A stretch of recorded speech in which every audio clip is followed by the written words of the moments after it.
अभिषेक सिंह सीधा चुनाव ब्रिज से और राजेश राज कटरा से जुड़ रहे हैं। सबसे पहले अभिषेक सिंह का हम रुख करते हैं। अभिषेक, आखिरकार चुनाव ब्रिज जो अपने आप में आज जब प्रधानमंत्री से राष्ट्र को समर्पित करेंगे तो वो देखने वाला पल होगा। जम्मू कश्मीर के लिए कितना बड़ा दिन है और आखिरकार भारत को इस चुनाव ब्रिज की जरूरत क्यों पड़ी? बिल्कुल आंचल, देखिए 2014 में जब प्रधानमंत्री नरेंद्र मोदी ने कहा था कि जो भी सीमावर्ती राज्य है वहाँ पे सबसे ज़्यादा किसी चीज़ को प्राथमिकता दी जाए तो वो है कनेक्टिविटी। पूरे देश में कनेक्टिविटी का कैसे विस्तार हुआ है और जो कायाकल्प है पिछले 10 सालों के अंदर जम्मू कश्मीर के अंदर रेलवे नेटवर्क में, उसका जीता जागता जो उदाहरण है वो बिल्कुल आज आपके सामने दिख रहा है। चिनाब ब्रिज विश्व का सबसे ऊंचा आर्क ब्रिज यानी कि USBRL Udhampur Srinagar Baramulla rail link project. ये प्रोजेक्ट बनिहाल से लेकर श्रीनगर के बीच में, बनिहाल से लेकर बारामूला तक जो है एक सेक्शन में काम रेलगाड़ी का जो परिचालन है पहले से शुरू किया जा चुका था।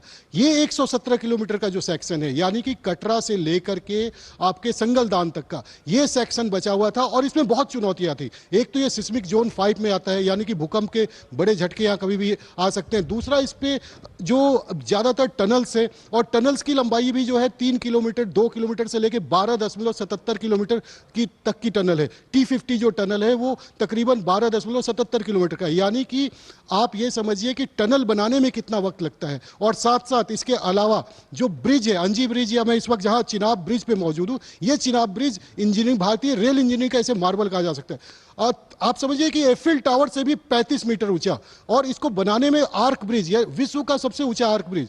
इसके पहले जो था डेनमार्क में रूजलवेल्ट में एक आर्क ब्रिज था जो कि सबसे ऊंचा माना जाता था, लेकिन यह ब्रिज आज विश्व का सबसे ऊंचा आर्क ब्रिज बनकर तैयार हुआ है। और इस ब्रिज की सबसे बड़ी खासियत क्या है कि इस पे जो हवा की रफ्तार है वो तकरीबन 200 किलोमीटर से भी ज्यादा होगी जब ट्रेन इस पे से गुजरेगी, लेकिन इसे इस तरीके से एरोडायनेमिक्स टेक्नोलॉजी का यूज करते हुए डिजाइन किया गया है कि ट्रेन को उस हवा का प्रेशर का ज्यादा फर्क नहीं पड़ेगा।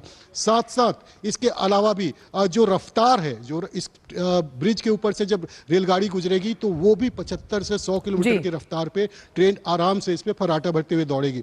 इस पूरे प्रोजेक्ट की अहमियत अगर हम देखें कि इस प्रोजेक्ट की अहमियत क्या है, तो अगर सड़क मार्ग से पहले हम जाते थे क्योंकि पूरे में रेल कनेक्टिविटी नहीं थी तो 7 से 8 घंटे मौसम की मार अलग थी, इसके अलावा लैंडस्लाइड अलग होता था, लेकिन अब 3 घंटे में, आप सोचिए 3 से सवा 3 घंटे में आप कटरा से, जम्मू से आप श्रीनगर पहुंच जाएंगे। घाटी को कितना बड़ा फायदा होगा, घाटी के लोगों के लिए जो है एक विकल्प हो गया कि अब वो इस रेल रूट का से जा सकेंगे। और साथ साथ जो घाटी के व्यापारी लोग हैं उनके लिए जो सर्दियों में या जब उनका माल फंस जाता था, आज बहुत बड़ा दिन है। अभिषेक और राजेश राज भी मौजूद है कटरा में, निशांत राय भी कटरा में मौजूद है। राजेश, क्योंकि हम बात कटरा की कर रहे हैं, मां वैष्णो देवी के मंदिर में लोगों के लिए जाने का अगर हम एक सुगम अनुभव देखें तो वंदे भारत जो ट्रेन है उसे भी हरी झंडी दिखाई जाएगी। तो कैसे आर्थिक परिदृश्य के लिहाज से अहम दिन और आध्यात्मिक लिहाज से भी आज हम मान सकते हैं ये प्रगति का दिन है? देखिए, बिल्कुल आपने सही कहा। जो माता वैष्णो देवी की चढ़ाई जहाँ से शुरू होती है, जहाँ से वो भवन दिखाई पड़ता है, जहाँ एंट्रेंस लेकर लोग ऊपर चढ़ते हैं, कल शाम मैं वहाँ पर गया था स्टोरी करने के लिए।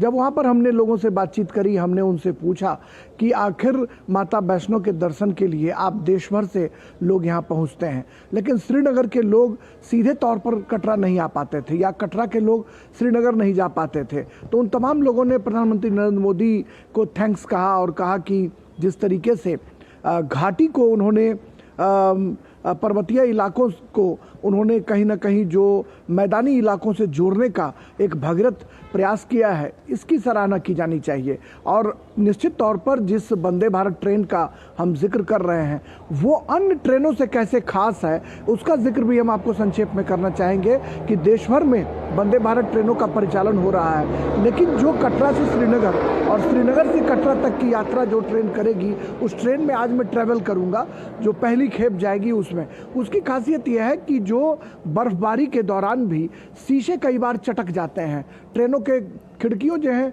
खिड़कियों पर उसका आघात पहुंचता है, लेकिन इसको इस तरीके से डिजाइन किया गया है कि बर्फबारी की स्थिति में अगर खूब बर्फबारी भी होती है तो शीशे नहीं टूटेंगे। अमूमन आप देखते हैं कि जो घाटी के इलाके हैं या जो सेंटीग्रेड वाले इलाके में जो नल की टोटियां हैं, जो नल के पानी है, उसमें बर्फ जम जाते हैं। लेकिन ऐसी व्यवस्था इसमें की गई है, इतना अत्याधुनिक तकनीक इसमें विकसित किया गया है इस ट्रेन में कि वो गर्म पानी की व्यवस्था की गई है। हमेशा हीट पानी जो है, गर्म पानी मिलता रहेगा लोगों को, मुसाफिरों को, और किसी भी तरह का साथ जब आपको किसी आर्थिक प्रगति के अत्याधुनिक है प्लान से मिलता है तो वो परिदृश्य बदल सकता है किसी भी राज्य का। आपके पास वापस आऊंगी क्योंकि निशांत भी जुड़े हुए हैं। निशांत, क्योंकि यहाँ पर हम बात कर रहे हैं कैसे किसी राज्य की तदबीर और तकदीर आर्थिक विकास और सामरिक विकास से बदली जा सकती है।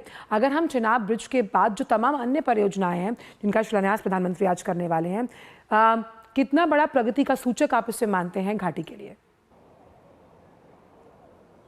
देखिए, प्रधानमंत्री आज जम्मू और कश्मीर को लगभग 46,000 करोड़ से ज़्यादा की सौगातें देने कटरा आ रहे हैं। और चिनाब ब्रिज को छोड़ दिया जाए तो भी कई सारी विकास योजनाओं को जम्मू कश्मीर को प्रधानमंत्री सौंपेंगे। और ये कहा जा सकता है कि जब से केंद्र में मोदी सरकार आई है, जम्मू कश्मीर को भारत में कनेक्टिविटी के साथ तो जोड़ा है, साथ में दिलों से भी जोड़ा है। प्रधानमंत्री नरेंद्र मोदी लगातार जम्मू एंड कश्मीर पर फोकस रहे हैं और जिसका असर आज देखने को मिल रहा है कि अब जम्मू और कटरा और श्रीनगर की भी दूरी बहुत कम हो गई है, मात्र 3 घंटे में पहुंचा जा सकेगा। सबसे पहले मैं आपको तैयारियों का एक दृश्य दिखाना चाहूंगा। कैमरा पर्सन से कहना चाहूंगा कि मेरे पीछे दिखाएं। ये कटरा का वो चौक है जो सबसे महत्वपूर्ण माना जाता है, इसको फुआरा चौक कहते हैं। और फुआरा चौक पर आप देखेंगे जो तस्वीरें हैं ये बयां कर रही हैं कि प्रधानमंत्री नरेंद्र मोदी के आगमन के लिए किस तरीके से यहाँ पर तैयारी है और तमाम पोस्टर्स जो है वो लगे हुए हैं। दूसरी तरफ